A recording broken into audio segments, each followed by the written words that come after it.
kami dodol Cirasa yang telah dijual di seluruh Aceh, bahkan sampai ke luar negeri.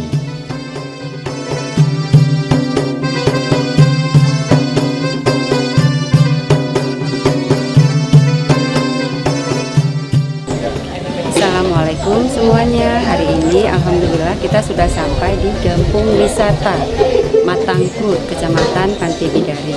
Nah, di sini ada satu ciri khas kue dodol yang dibuat sudah sejak 30 tahun yang lalu, hadir di Matangkrut.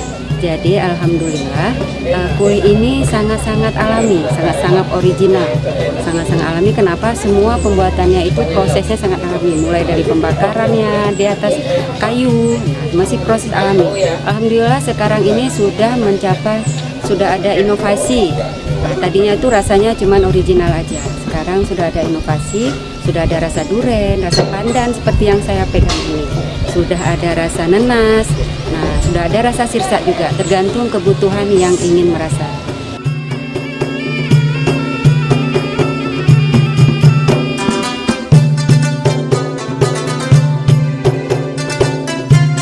Dari 1989, rasa duren, rasa sirsak, rasa pandan. 1 juta, kadang-kadang sampai 5 juta per bulan ya? Kadang-kadang ada juga ke Malaysia, ada juga ke Mesir, ada ke Kalimantan, siapa yang minta gitu. Siapa yang pesan ya? Ya.